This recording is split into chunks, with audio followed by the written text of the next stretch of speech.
आदर्शला त्रिवारकर तसेच या ठिकाणी उपस्थित ब्रह्मचारी सुघोष, त्यातून धर्ममित्र वगैरे सर्वांना माहिती पण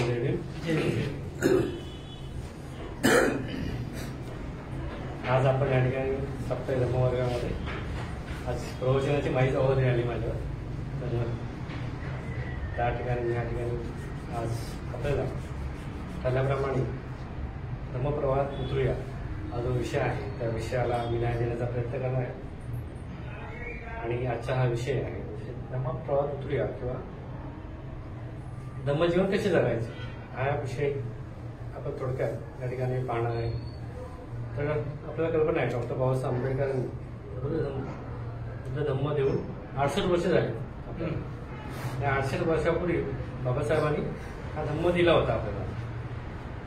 त्यापूर्वी जवळजवळ हा धम्म 1200 वर्ष या भारतातून लुप्त झाला होता. म्हणजे तसं म्हटलं तर त्यावेळेस की बुद्ध धम्मासाठी एक वाळवंटासारखीच अवस्था या ठिकाणी झाली होती. आणि त्यावेळेस बाबासाहेबांनी याच वाळवंटामध्ये एक अशी चाकी रंगाला ओयासिस म्हणतात बरोबर, किंवा काय म्हणतात त्यांना आपण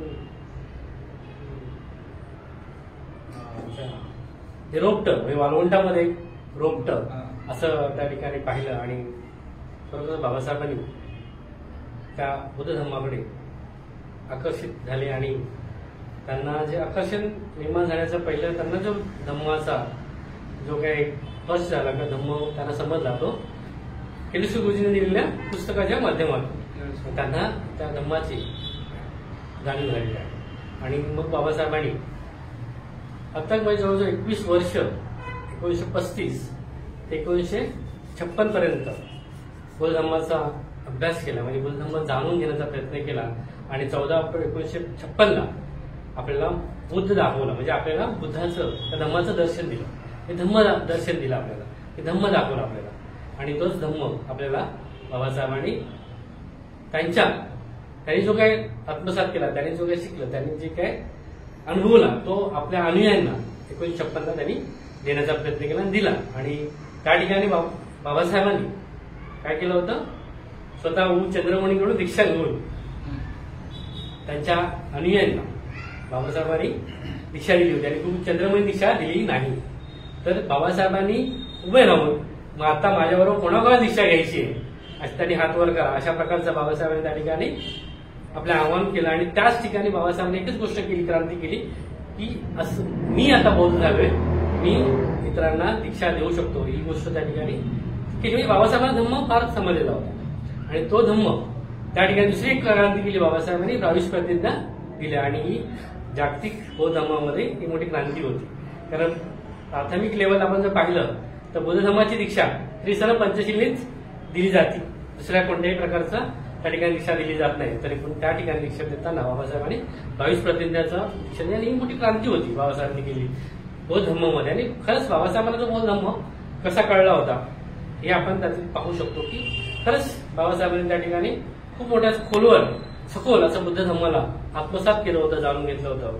आणि म्हणून बाबासाहेबांनी त्या ठिकाणी आपल्या अनुयायांना त्या ठिकाणी धम्म दिलेला आहे. आज हे आपण जो धम्म दिलाय म्हणजे 68 वर्षापूर्वी तो धम्म आपल्यामध्ये रुजवण्याचं जरी आपल्या बाबासाहेब 2 हप्त्यामध्ये आपल्यातून निघून गेले. बुद्धाचं धम्माचं दर्शन आपल्याला दिलं, पण बाबासाहेब आपल्यातून निघून गेले. आणि गुंत संरक्षित ह्यांनी जे काय आहे बाबासाहेबांची शिकवण किंवा तो बुद्ध धम्म बाबासाहेबांना जे अपेक्षित होते ती चळवळ किंवा तो धम्म हा सांगण्यासाठी भंते पुढे आले. आणि भंतेनी आपल्याला आपले ज्यांच्या बाबासाहेबांच्या अनुयायांना खरोखरच सखोलतेने बौद्ध धम्म शिकवण्याचा प्रयत्न केला. म्हणजे आपल्याला जर भंते नसते, कदाचित भंतेनी बाबासाहेबांची ती प्रेरणा घेऊन जर आपल्यापर्यंत धम्म पोहोचवण्याचा प्रयत्न केला नसता तर कदाचित आज मलाही किंवा आपल्याला धम्म समजला नसता. आणि म्हणूनच भंतेनी की बाबासाहेबांचं जे कार्य होतं, बाबासाहेबांना धम्म शिकवायला वेळ मिळाला नाही, तोच भंतेनी पुढे चालू ठेवला. आणि भंतेनी आपल्याला या ठिकाणी खरंच सखोल असा धम्म समजून सांगायचा आजही त्यांनी केला. त्यांचे शिष्य सुद्धा आज धम्मचार्याच्या माध्यमातून करत आहे आणि खरोखरच ही मोठी गोष्ट आहे आणि त्यासाठी बनतेचं खरंच ऋण आहेत आपल्यावर आणि ही गोष्ट त्याने आपल्याला दिली आहे. बनतेने ऍक्च्युली ही गोष्ट पाहताना मी पाहत असतो तर बनतेने हे जे लिंक घेऊन बनतेची शिकवण म्हणजे बाबा बनतेने धम्म प्रवाह किंवा स्ट्रीम ऑफ धम्मा हा जो भाग आहे धम्म प्रवाहात उतरूया किंवा त्यांनी हा जे प्रवचन आहे किंवा जे त्यांनी दिलेली शिकवण आहे त्या शिकवणीच्या वर मी थोडंसं भाष्य करणार आहे या ठिकाणी आता. आणि आपण पाहिलं बनते म्हणतात धम्मप्रवाहात उतरायचं असेल तर आपल्याला आपल्यामध्ये अंमलात बदल घडवणं गरजेचं आहे.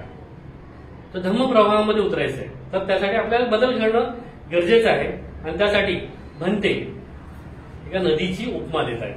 धम्मप्रवाहाला बनते काय देतात? नदीची उपमा देतात आणि ह्या बनतेच्या शिकवणीवर मी थोडक्यात जो प्रवाह आहे धम्मप्रवाहात उतरूया या गोष्टीवर पाहणार. बनते म्हणतात की नदीचा जसा उगम होतो, नदीचा उगम आपल्याला माहितीये कुठून होतो?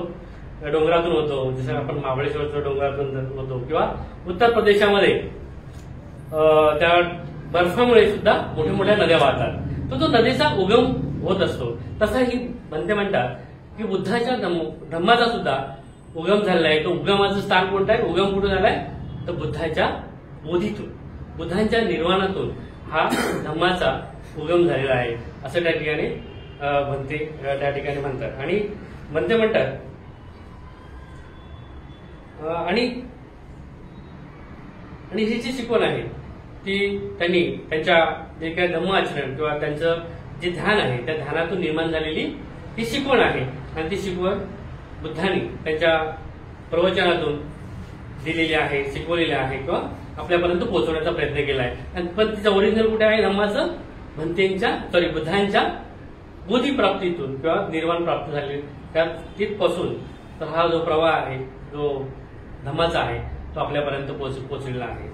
तर त्या ठिकाणी बनते म्हणतात जरी उगम हा बुद्धांनी असो, जसं नदीला उगम आहे तसा नदीला उगम आहे तसा आपल्या धम्माला सुद्धा उगम आणि शेवट आहे. म्हणजे त्याला इष्टस्थान म्हटलं जातं ते आहे सागर. म्हणजे जो धम्म त्याचा उगम झालेला आहे बुद्धांच्या वाणीतून, बुद्धांच्या निर्वाणातून, तोच धम्म आपल्याला निर्वाणाकडे नेण्यासाठी मदत करतो. म्हणजे ज्याप्रमाणे नदी आहे ती नदी काय करत असते? वाहत असते आणि त्या नदीमध्ये पाणी त्याचं वाहत असतं. अशा प्रकारे धम्म आहे. बनते म्हणतात की धम्म हा जो आहे तो त्या ठिकाणी जर पाहतो आपण, जर नदीकडे पाहिलं आणि धम्माकडे पाहिलं, नदी सतत वाहत असते. नदी काय करते? सतत वाहत असते. तसंच बुद्धांच्या धम्माचं सुद्धा आहे. जसं नदीला जर आपण नदीकडे पाहिलं आणि नदी जर वाहताना जर पाहिली असेल तर ते सतत जे येणारं पाणी आहे ते सतत ते बदलत असतं, सतत त्याच्यामध्ये बदल घडत असतो, सतत ते प्रवाहित असतं. तसंही बुद्धाच्या धम्माचं आहे. धम्मा असा आहे तो सतत प्रवाहित असतो, सतत बदलत असतो, सतत बदलणारा असतो. कारण आपण जर पाहिलं, आपण जर ध्यान करत आहोत, कदाचित मला बुद्धाच्या धम्माचं दर्शन झालं त्यावेळेस मला काही माहिती नव्हतं. ज्यावेळेस बनतेच्या माध्यमातून किंवा बनते शिकवणीतून मला बुद्ध कळाला किंवा बनतेला बघून मला धम्म कळाला, तो धम्म मला कळाला. परंतु तो धम्म हा मला टिकून ठेवण्यासाठी मला आचरण करणं गरजेचं होतं. तो प्रवाह टिकून ठेवण्यासाठी तुम्हाला सातत्याने आचरण केलं पाहिजे, ध्यान केलं पाहिजे. आपल्या मनाचा विकास करण्यासाठी सतत प्रेरित असलं पाहिजे. मनाला विकास करणं हे अत्यंत गरजेचं आहे. जर तुम्हाला सतत प्रवाहामध्ये राहायचं असेल तर आपलं शिलाचरण हे फार महत्वाचं आहे. त्या ठिकाणी बनते म्हणतात नीतिमत्तेला त्या ठिकाणी मोठं स्थान आहे. नीतिमत्ता ही आपल्याला वाढवली पाहिजे. नीतिमत्ता वाढवली तरच आपण त्या नदीच्या प्रवाहासारखं आपल्यामध्ये आचरण जे आहे ते सतत बदलण्यासाठी सतत आपल्यामध्ये वाढ निर्माण होत आहे. त्याचप्रमाणे आपण सुद्धा त्या नदीच्या सारखं धम्म सुद्धा आपल्यामध्ये सतत प्रेरित राहील, सतत आपण धम्म आचरण करत राहू अशा प्रकारचं त्या ठिकाणी म्हटलं जातं. आणि तो जो भाग आहे जाणार कुठे आहोत आपण? निर्वाणाकडे.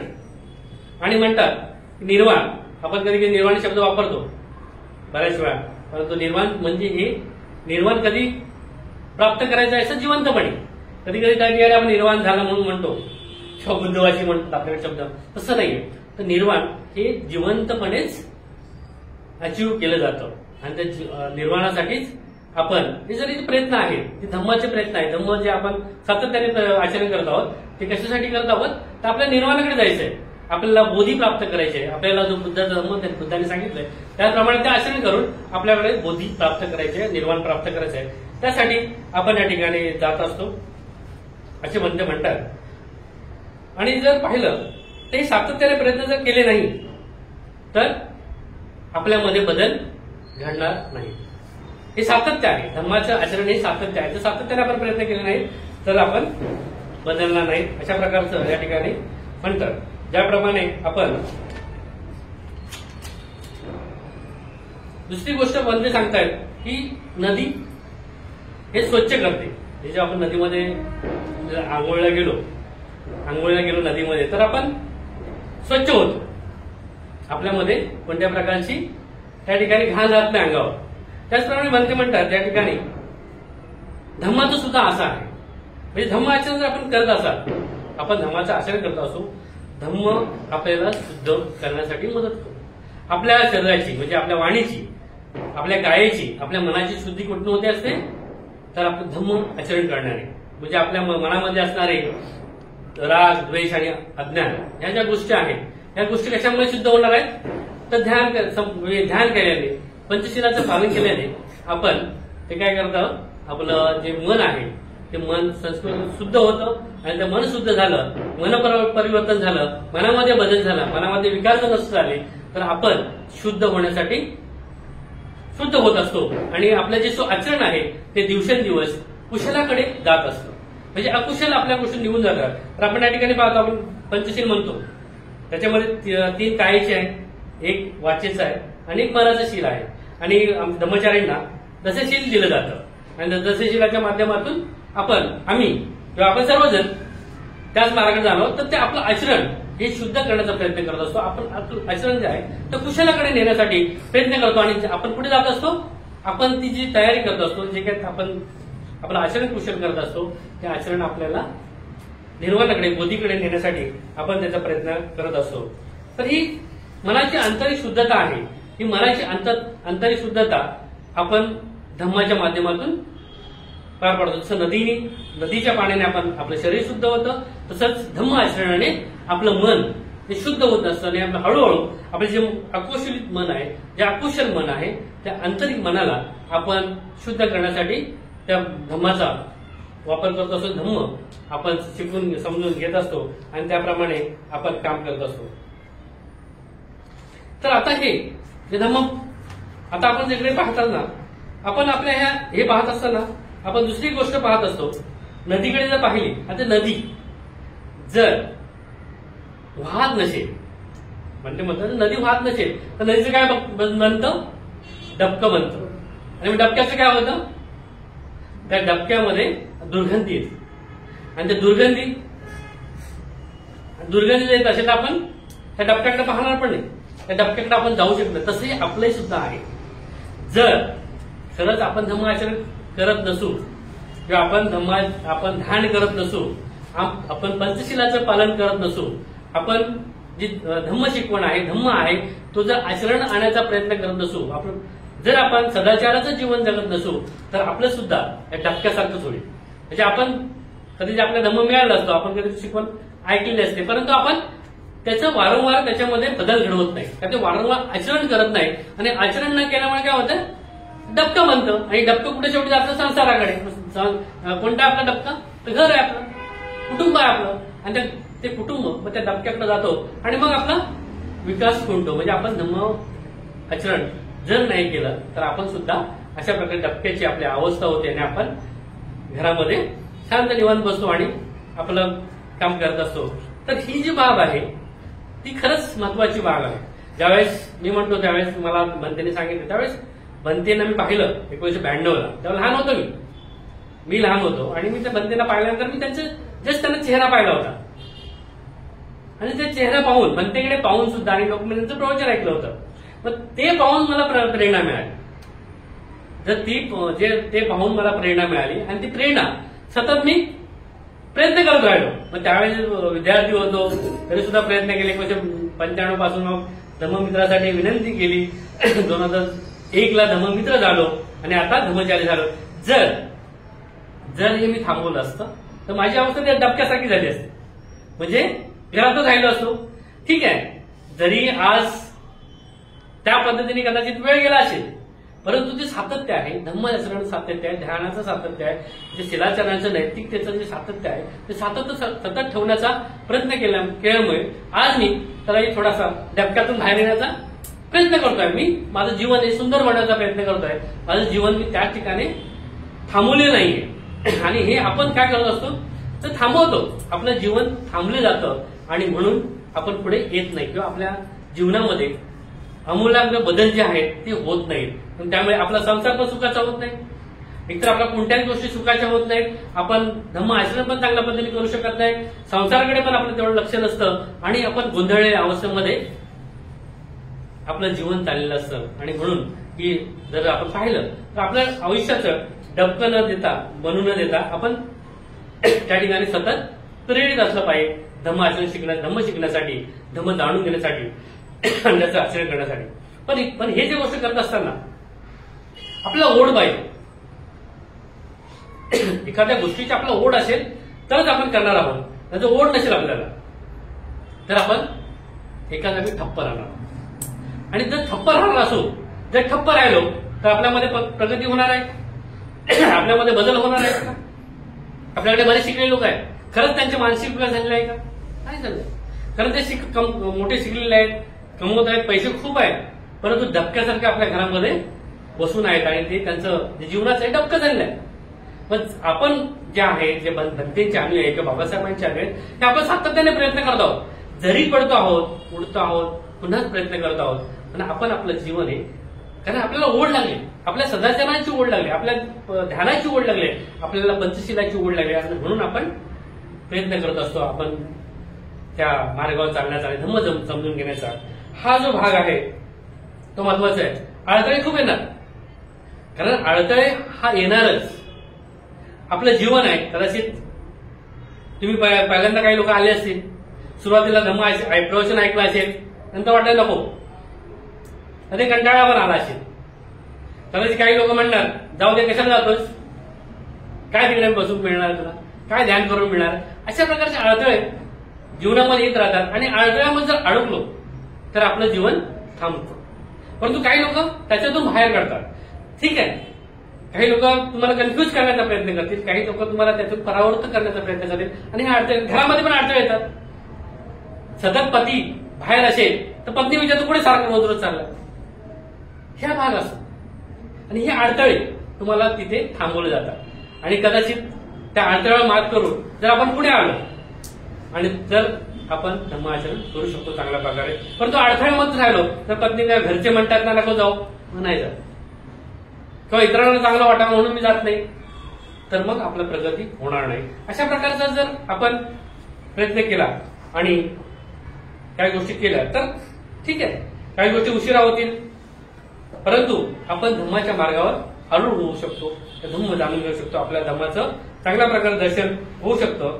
हे प्रयत्न करणं गरजेचं आहे आणि सातत्याने करणं गरजेचं आहे. कारण त्याच्यामध्ये खंड पडली तर कोणत्याही गोष्टीत जर सातत्यामध्ये खंड पडली तर कोणत्याही गोष्टी पूर्णत्वास जात नाहीत.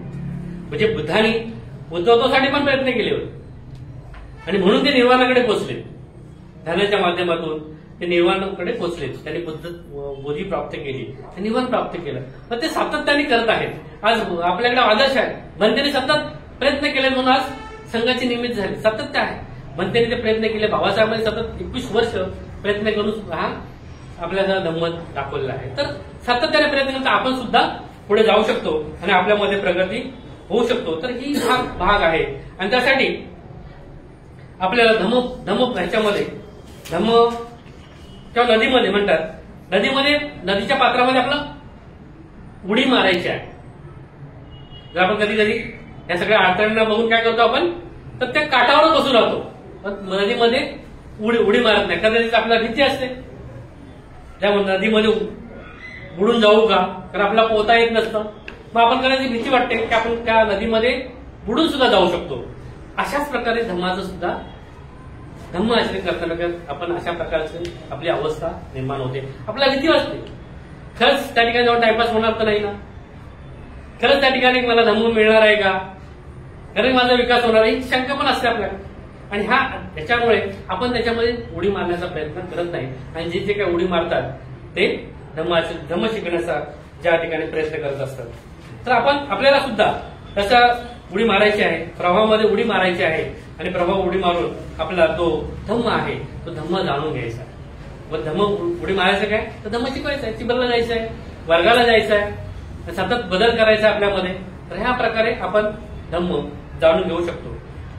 त्यानंतर म्हणतात जसं नदीमध्ये सूर मारतो आपण, ज्यावेळेस आपल्याला चांगलं पोहायला येतो त्यावेळेस आपण सूर मारतो, तसं ह्याच्यामध्ये सुद्धा आपल्याला सूर मारायचा आहे. म्हणजे आता मला पोहायला येतंय, आपण जर उडी मारल्यानंतर मग प्रयत्न करतो की आपल्याला थोडीशी भीती कमी होते आणि आपण त्याच्यामध्ये सूर मारण्याचा प्रयत्न करतो. तसंच भंटे म्हणतात आपल्याला सूर मारता आला, म्हणजे आपण सूर मारायचा आहे. आणि जे धम्म आचरण आहे ते धम्म आचरणाचं आचरण आपण करताना आपण त्याच्यामध्ये सखोल जाण्यासाठी आपल्याला सूर मारणं गरजेचं आहे. जर आपण काठावर बसून राहिलो किंवा आपण फक्त उडी मारून थांबलो तर आपला प्रगती होणार नाही, आपण पुढे जाणार नाही. आपण खोलवर जाणार नाही. आपण जी खोलता आहे, जी नदीची खोल आहे, खोलवर जे पाणी आहे त्याचा अनुभव आपल्याला येणार नाही. तसं धम्माचं सुद्धा आहे. धम्म जर आपण त्या धम्मामध्ये उडी मारली का सूर मारला नाही तर धम्म जो खोलवरची धम्माची एवढा खोलवर आहे धम्म, तो धम्म आपल्यापर्यंत पोहोचणार नाही आणि आपण पुढे काठावर बसूनच त्याचा आनंद घेऊ शकतो. आणि त्यामुळे आपल्या धम्मामध्ये सूर मारणं फार गरजेचं आहे. त्यासाठी काय करायचं आहे? तर त्यासाठी आपलं ध्यान करावं लागणार, सतत ध्यान करावं लागणार. त्यानंतर ध्यानाचं ध्यान करावं लागणार, आपलं चिंतन करावं लागणार आहे. आपल्याला आपल्या प्रज्ञेचा विकास करावा लागणार. जर ध्यानातून चिंतनाची निर्मिती होते, प्रज्ञेचा विकास होतोय हे जर आपल्याला कळलंय तर आपण त्यासाठी विकास करण्यासाठी प्रयत्न केले पाहिजे. मग त्यासाठी सखोल गेलं पाहिजे, ते ध्यान केलं पाहिजे. तर ध्यानामध्ये सुद्धा अडथळे येतात. कामछंद आहे, व्यापाद आहे, त्याच्यानंतर उदच्च कुकुच्च आहे, विच्छिक इच्छा आहे. हे जे ध्यानातले जे 5 अडथळे आहेत ते अडथळे सुद्धा आपल्याला ध्यानामध्ये येणार आहेत. पण त्याच्यावर सुद्धा वरती उठायचं आहे आपल्याला. जर सूर मारायचंच आहे, धम्म आचरणासाठी आपल्याला सूर मारायचा आहे, धम्म सखोल जायचं आहे तर आपल्याला सातत्याने ध्यान करणं आहे. ध्यान करून मग त्या ध्यानाचे अडथळे सुद्धा ते निवारण सुद्धा आपल्याला पार करायचे आहे. कारण आपल्याला सुद्धा जीवनाकडे जायचं आहे, प्रवाहाकडे जायचं आहे. त्या बदल म्हणजे जो प्रवाह आहे धम्म प्रवाह, त्या प्रवाहाकडे जायचं आहे, प्रवाहाकडे सखोल जायचं आहे. तर सखोल जायचं असेल तर आपल्याला सखोल आचरण करणं गरजेचं आहे. आणि त्यासाठी भंते म्हणतात या ठिकाणी म्हणतो आपण जर कमी कधी आपली इच्छा असते, शंका कुशंका असते. आपल्याला कधी वाटतं खरंच मी पुढे गेलो तर बुडणार तर नाही ना, ह्या खोलीमध्ये अडकून तर राहणार ना. तसंही कधी आपल्याला सुद्धा ही शंका वाटू शकते. खरंच ध्यान करताना बसलो असतो वाटू शकतं खरंच ध्यान करायला मला काय प्रज्ञा प्राप्त होणार आहे का, अशा प्रकारे शंका येऊ शकते. त्याचा आपला आळस सुद्धा येऊ शकतो. आपल्या काम वाचण्याची आपल्याला खूप आसक्ती सुद्धा निर्माण होऊ शकते. कदाचित आपल्या घराची आसक्ती असेल, आपण घर बांधण्याचा ध्यानामध्ये विचार करू. आपल्या ध्यानामध्ये आता जसं मग गोष्टी करू कदाचित आपल्यामध्ये विचार येऊ शकतो की मी घर बांधतो आहे, माझं घर अर्धवट बांधतो आहे, सुंदर घर बांधतो आहे. कदाचित बेल वाल्यानंतर ते घराचं चप्पल राहिलेलं असतं. अशी पण आपली अवस्था असते. त्या ठिकाणी आपला आळस काम करतो. कदाचित आपल्याला त्या ठिकाणी आपलं जे न्यूनगंड आहे तो सुद्धा काम करत असतो.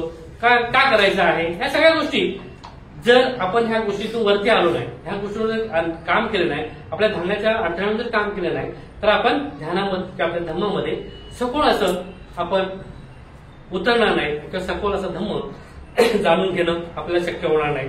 तर ह्या गोष्टी पाहायच्या आहेत. तर आपण ध्यान आहे, समता ध्यान आहे, त्याच्यानंतर एक पहिलं ध्यान आहे, दुसरं ध्यान आहे, तिसरं चौथं ध्यान, अशा प्रकारे आपण सखोल अशा ध्यानामध्ये जातो आणि धम्म जाणून सखोल जाणून घेण्याचा प्रयत्न करतो. जसं बुद्धांनी निर्वाण प्राप्त केले, बोधी प्राप्त केली, तसे आपण तेही प्रयत्न करत असतो. परंतु तो प्रवाहामध्ये राहिला पाहिजे. तो धम्माचा प्रवाह आहे, तो धम्म प्रवाह आहे, तो आपण त्याच्यात उतरला पाहिजे. आपण त्याचे सूर मारला तरच आपण पुढे जाऊ शकतो, नाहीतर आपण त्या ठिकाणीच उभं राहू शकतो. मग नदीचं पाणी जसं पुढे घेऊन जातो तसं आपल्याला सागराकडे जायचं आहे. म्हणजे सागर काय आपल्यासाठी आता निर्वाण आहे, निर्वाणाकडे जायचं आहे. तर निर्वाणाकडे जायसाठी आपल्याला सूर मारता आलं पाहिजे, पोहता आलं पाहिजे आणि पुढे पुढे जाता आलं पाहिजे. तर ह्या गोष्टी ध्यान आहे, आपलं आचरण आहे, या सगळ्या गोष्टी आपल्याला पुढे नेण्यासाठी मदत करत आहेत. तर अशा प्रकारचं आपण पुढे पुढे जात असतो आणि प्रत्येक जण आपापल्या पद्धतीने प्रयत्न करत असतो. कदाचित कुणाला ध्यानामध्ये सुंदरतेचा अनुभव येत असतो. तुझं ध्यान करताना काही रंगाचा अनुभव येत असतो, काही निळे काळे रंग हे आपल्या ध्यानामध्ये येत असतात. म्हणजे आपण जेव्हा सखोल जातो तर ह्या गोष्टीचा अनुभव घेत असतो. ह्या गोष्टीचा अनुभव घेत जातो की आपण सखोलतेकडे जात असतो आणि ध्यानातली सखोलता आपल्याला हे अनुभव देत असते, सुंदरतेचा अनुभव सुद्धा देत असते. तर ह्या ठिकाणी आपण जर त्या ठिकाणी थांबून राहिलो तर हे आपले जे अनुभव आहेत ते अनुभव आपल्याला घेता येणार नाहीत. तर आपण शिलाचरणाच्या माध्यमातून सुद्धा आपण सखोल आपलं आचरण करू शकतो, हे सुद्धा आपण त्या ठिकाणी पाहण्याचं आहे. आणि मग अशा प्रकारे ह्या इथपर्यंत आल्यानंतर आपण मागे जाण्याचा प्रयत्न करत नाही. म्हणजे आपण सूर मारतो, नदीच्या प्रवाहामध्ये जातो, धम्माच्या प्रवाहामध्ये जातो, सखोल जातो, त्यावेळेस आपण काय करतो, मागे येण्यासाठी आता आपली इच्छा नसते, आपण पुढे जाण्यासाठी प्रयत्न करत असतो. आणि पुढे जाताना जवळजवळ आपण 50% म्हणजे म्हणतात 50% आपण धम्म आचरणामध्ये ज्यावेळेस आपण प्रगती करतो, त्या सखोल जातो, त्यावेळेस आपल्या श्रोतापन्न अवस्था प्राप्त होत असते. म्हणजे हा जो प्रवाह आहे धम्माचा, तो जो सुरुवात झालेली असते, आपण त्याला पाहिलेलं असतं, आपण अनुभवलेला असतो, आपण ते शुद्ध कसं आहे तेही पाहिलेलं असतं, आपण आचरण कसं करायचं, उडी कशी मारायची, सूर कसा मारायचा धम्मामध्ये, हे पाहत असताना आपण सतत ते काय करत असतो, तो प्रवाहामध्ये असतो. त्या सतत प्रवाहाला आपण पुढे पुढे चालत असतो. आणि पुढे पुढे चालत असताना आपण सखोल तिकडे जात असताना आपण स्वतःपन्न अवस्थेमध्ये येऊन पोचतो. आणि स्वतःपन्न अवस्थेमध्ये ज्यावेळेस आपण येतो त्यावेळेस म्हणतात की 50% आपण काम केलेलं असतं. आणि जे पुढचे जे अवस्था आहे स्वतःपन्न, सकृतगामी, अनागामी आणि अनंत किंवा निर्वाण, अशा ज्या अवस्था आहेत त्या पुढे पुढे जात असतात. तर ही जी गोष्ट आहे म्हणते म्हणतात कमीत कमी स्वतःपन्न तरी आपण ह्या जीवनामध्ये कमीत कमी स्वतःपन्न व्हावं अशी भंतेची त्यांच्या शिष्य आहेत किंवा त्यांचे जे धर्मचारी आहेत किंवा आपण सर्वजण आहोत त्यांच्याकडून भंतेची हीच इच्छा होती की कमीत कमी आपण स्वतःपन्न अवस्थेपर्यंत पोहोचाल. अशा प्रकारे भंतेनी या ठिकाणी संघाची निर्मिती केली आहे. आणि जो संघ आहे तो स्वतःपन्न आहे, तो आर्य संघ त्याला म्हटलं जातं. स्वतःपन्न, सकृतगामी, अनागामी आणि अनंत किंवा निर्वाण, हा जो आर्य संघ आहे तो आर्य संघामध्ये आपण एंट्री घेतो. म्हणजे आर्य संघाचा त्यावेळेस भाग होतो. त्याला म्हणतात श्रावक संघ. आपण याच्यामध्ये याच्यामध्ये श्रावक संघ म्हणजे जे ऐकणारे, जे खरंच त्या ठिकाणी श्रावक आहेत, जे बुद्धांच्या ज्या आर्य संघाचे भाग बनलेले असतात, ते नवीन असतात, अशा प्रकारे ते श्रावक संघ.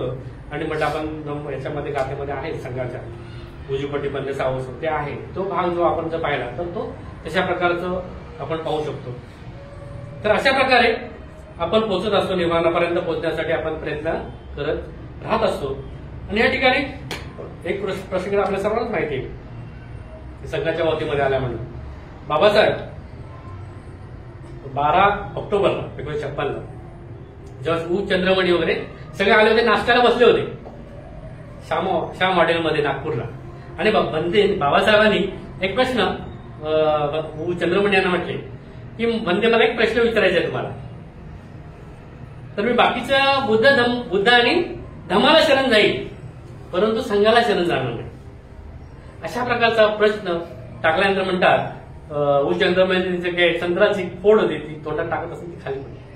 शॉक बसला की बाबासाहेबांनी हा मोठा प्रश्न निर्माण केला होता आणि ह्या प्रश्नाकडे त्यांनी पाहताना ते म्हणजे ही पारंपरिक गोष्ट नाहीये. म्हणजे ज्यावेळेस बुद्ध, धम्म आणि संघ या तिन्ही गोष्टी म्हणजे ह्या तिन्ही गोष्टी दीक्षा घेताना घेतल्या जातात. तर ती गोष्ट बाबासाहेब नाही म्हणतात. आणि बाबासाहेब त्यांना म्हटलं आता नाश्ता करा आणि उद्या सकाळी 24 तासांनी मला याचा आन्सर द्या असं म्हटलं. आणि सगळे निघून गेले.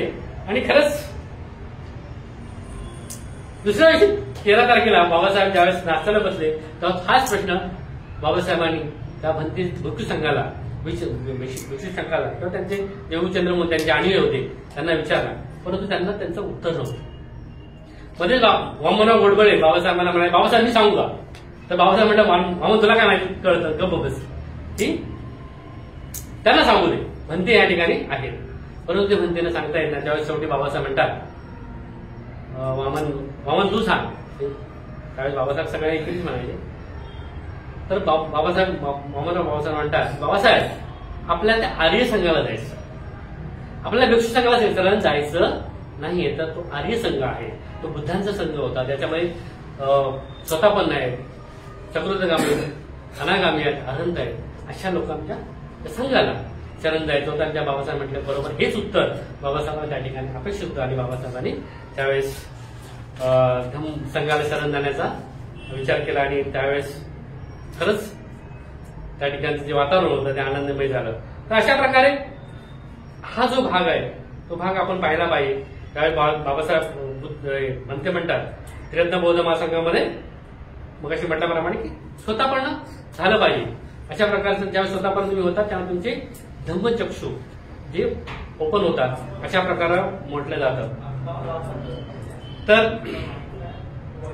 आपण त्या ठिकाणी कोणत्याही प्रकारे न घाबरता,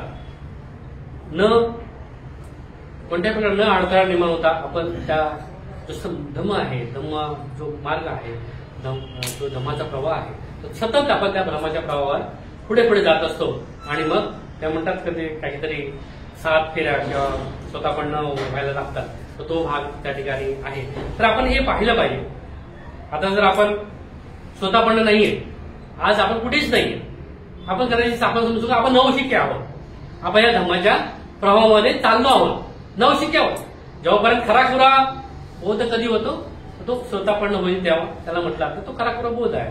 तर आपण आता नवशिक्के बोध आहोत आणि मग त्या ठिकाणी आपल्याला स्वतःपर्ण अवस्थेमध्ये जायचं असेल, आपल्या ह्या धम्म प्रवाहामध्ये पुढे जायचं असेल तर आपल्याला 3 बंधनं तोडावी लागतात.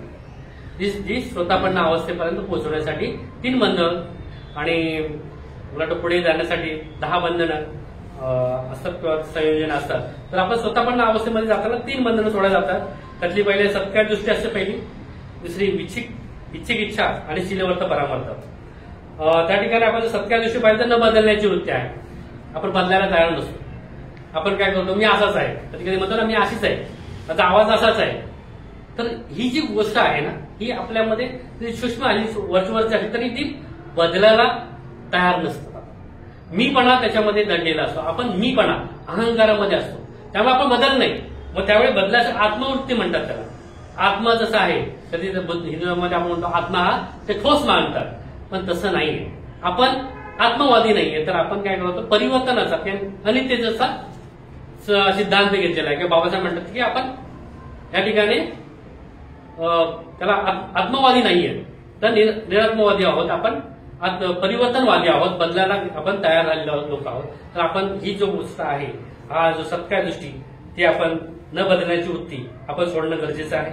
आणि जर ती सोडली नाही तर आपण पुढे जाणार नाहीत आपल्या आपण धम्म सुद्धा समजून घेणार नाही. कारण हे मला कळतं आहे, हे मला माहिती आहे. ही जर आपण राहिलो मीपणामध्ये राहिलो तर कदाचित कधी कधी आपण वाटतं ना तो काय सांगतोय, मला सगळं माहिती आहे. हा जो वृत्ती आहे, अहंकाराची वृत्ती आहे, ती अहंकाराची वृत्ती सुद्धा आपल्या स्वतःपन्न अवस्थेत जाण्यासाठी थांबू शकते. त्यामुळे शंका कुठे इच्छिक इच्छा शंका कुठे मार्गावर सुद्धा आपण शंका घेत असतो. त्या मार्गावर आपण शंका घेतल्यामुळे काय आपण निर्णय घेत नाही.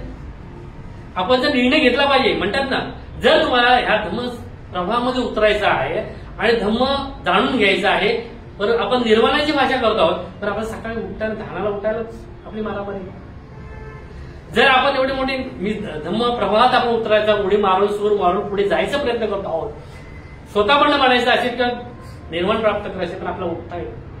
आणि जर असं असेल तर आपल्या शंका कशी, म्हणजे आपण जर त्याचा अनुभव घेत असेल तर आपल्याला त्याच्याबद्दल शंका निर्माण होऊ शकतो. खरंच आपल्याला वाटतं की खरंच म्हणतात लोक खरंच बाबासाहेबांनी ध्यान केलं होतं का, हा एक प्रश्न मग त्या ठिकाणी आपल्याला शंका उपस्थित करतो. खरंच ह्यानी भलं होतंय का, म्हणजे अशा प्रकारच्या आपण क्षुल्लक अशा शंका उपस्थित करतो आणि त्या ठिकाणी आपला जे विकास आहे तो विकास पुढे जाण्यासाठी धम्म मार्गावर तो आपण थांबवत असतो. अशा प्रकारचा तो एक भाग आपण त्या ठिकाणी पाहतो.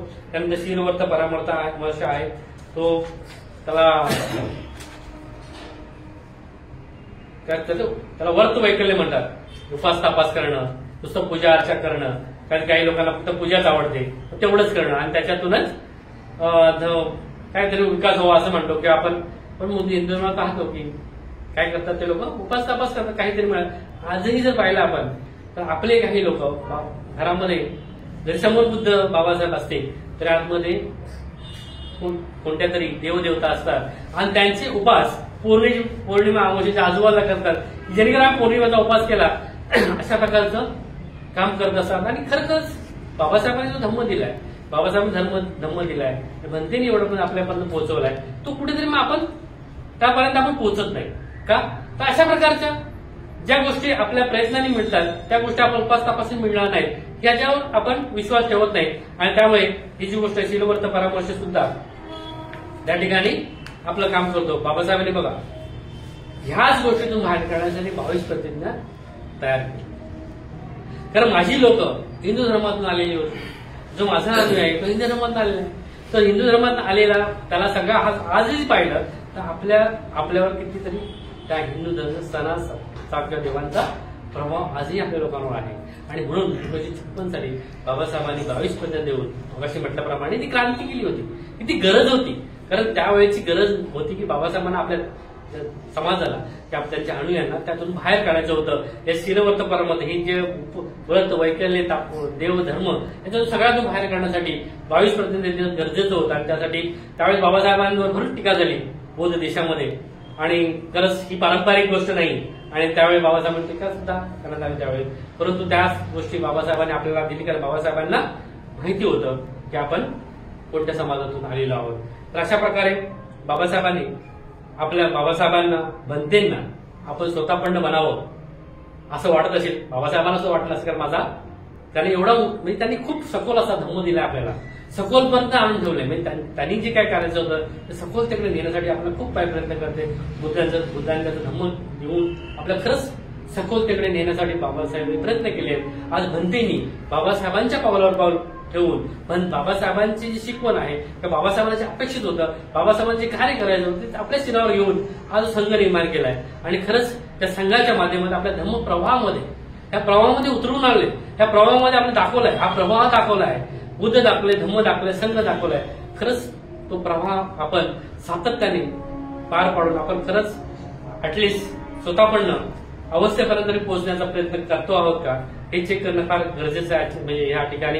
आणि मला थोडक्यात म्हणजे मी काहीतरी प्रयत्न केलाय आपल्यासमोर भंतेची शिकवण ठेवण्यासाठी. जे भंतेनी नदीची उपमा धम्मप्रवाह दिली होती तो जे मी या ठिकाणी थोडासा न्याय देण्याचा प्रयत्न केलाय आणि थोडक्यात सांगण्याचा प्रयत्न केलाय. तर मला जे काही समजलं ते मी तिथे सांगितलं, आपण सर्वांनी ऐकून घेतलं. तर या धम्मसागरामध्ये खरंच आपण सातत्याने उतरावं अशी माझे ते म्हणतात धम्मसागराचं सारेच चलन हो, सांगाय नको काहीतरी आहे ते गाणं मला पुढे थांबाय नको आता पुढे पुढे नको. तरी हा जो भाग आहे तो आपण कंटिन्यू केला तर खरंच आपल्याला या पुढे जाता येईल आणि आपण त्याचा आनंद घेऊ शकतो. तर मला संधी दिल्यामुळे मी या ठिकाणी आयोजकांचे आभार मानतो आणि आपलं धन्यवाद.